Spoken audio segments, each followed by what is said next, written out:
I'm Gemma Woodman and this is Inside Out Southwest.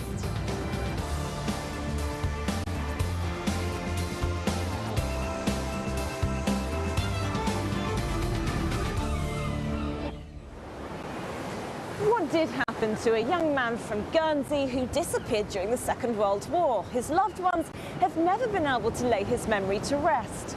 Tonight, Inside Out heads to Germany to find out the truth.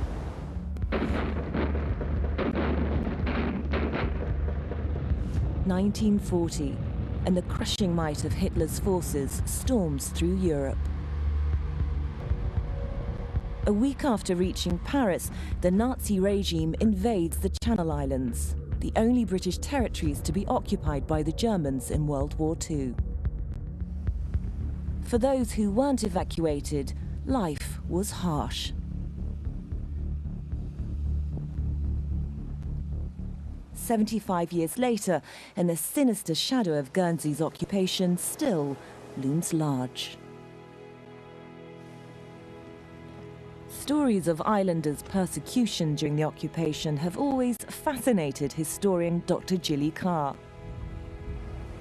One story captured her imagination above all others. He was arrested a few days before his 21st birthday, so he would have celebrated turning 21 in captivity. There was something about me that was drawn to him, and I just felt that he and I had unfinished business. This is the story of Sidney Ashcroft and the long search for his last resting place. Sidney was one of 8 people in Guernsey who paid the price for defying the Nazi regime. The records of those rebellious few are kept here at the island archives. We've got people who wrote underground newsletters, we've got people who kept their radios and listened to them after they'd been confiscated by the Germans. Dr. Carr has spent years trawling archives to find out exactly what happened to the Guernsey 8. So many sad stories here. Sidney Ashcroft lived at home, helping to support his mother Charlotte. But 2 weeks before his 21st birthday, he was thrown in jail by the German forces. So this is the only photograph that we have of Sidney Ashcroft, and the only one that I've ever found, I've ever seen. He's 19 or 20 years old, and he looks a sort of healthy young man. In a short period of time, Sidney would have lost a lot of weight. We know he caught tuberculosis. I dread to think what he would have looked like at the time of his death.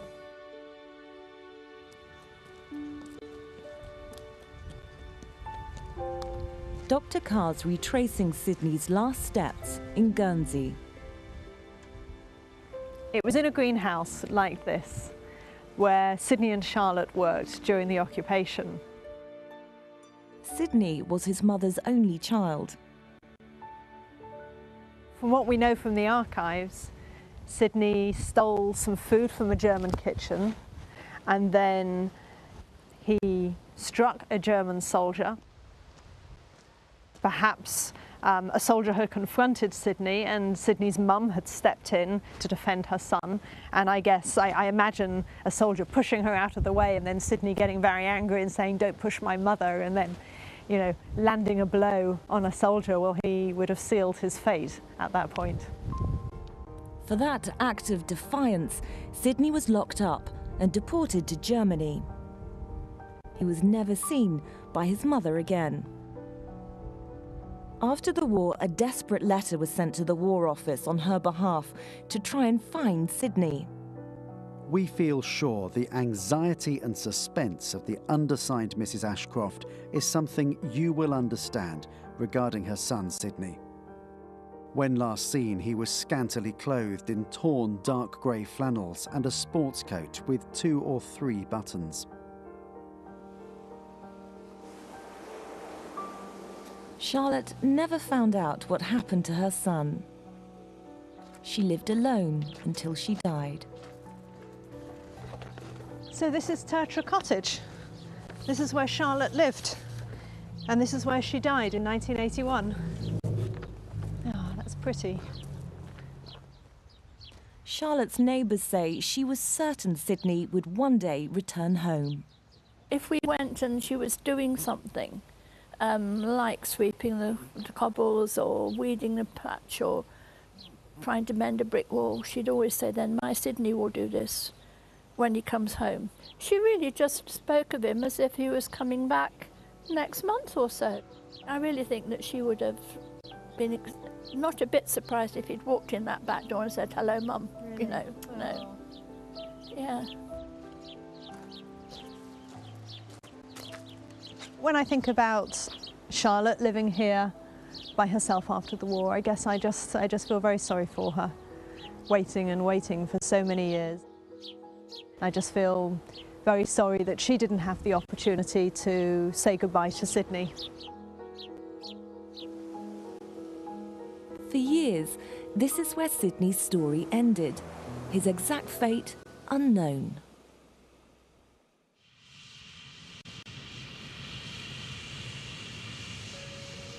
But Dr. Carr's been digging in the archives and has discovered some clues.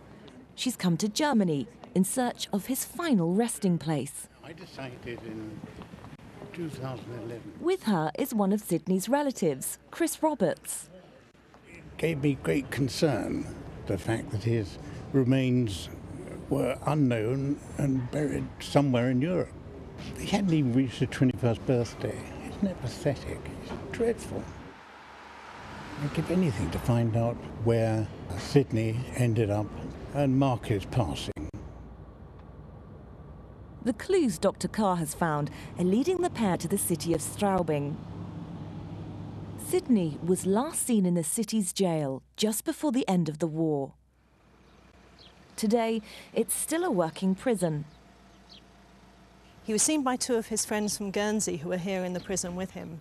And they say that he was very thin and he was ill, and they think he only had about a week to live, judging by their estimation. Good. So the prison governor assembled all the prisoners here and picked out all of the ill and wretched-looking people and picked out Sydney Ashcroft. So his friends think that, as far as they know, they thought that he was taken away to be shot or to be gassed. But this is the last place he was seen alive. The new evidence Dr. Carr's uncovered suggests Sydney died of tuberculosis shortly after he was seen at the prison, and that he was taken less than a mile away to the cemetery of St. Michael.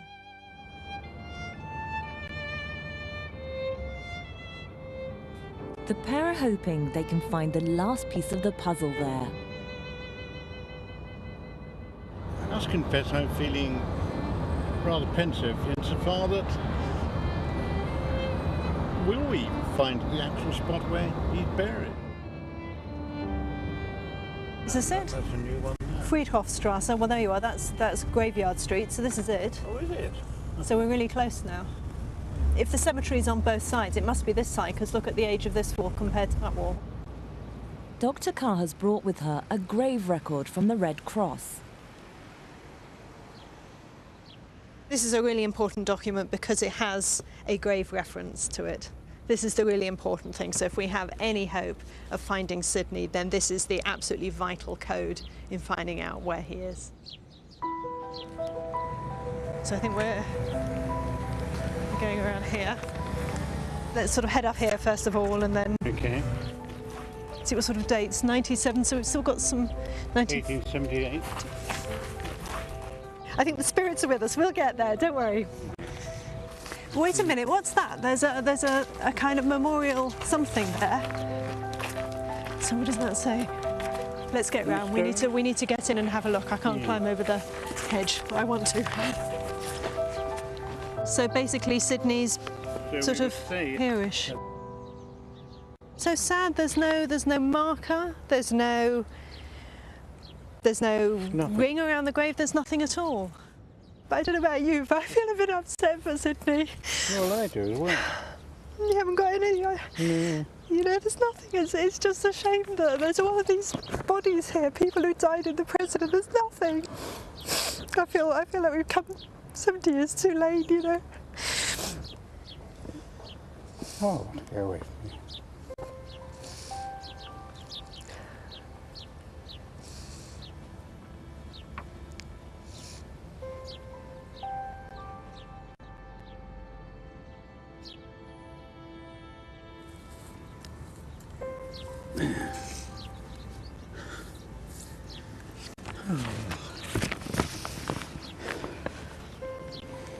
There's Sydney. Long last. He's been here for 70 odd years. And really he's been forgotten. But he just hasn't been now, that's the main thing. Yeah. It's really been worthwhile to come and take this journey and to see where Sydney is, but you know, there's still other people on my list who this job needs to be done for, and I guess I'm not going to feel it's over until we found all of those from the Channel Islands who didn't come back again. Sydney's mother never knew her only son's fate. But 70 years on, this young man's life and his bravery have finally been honoured.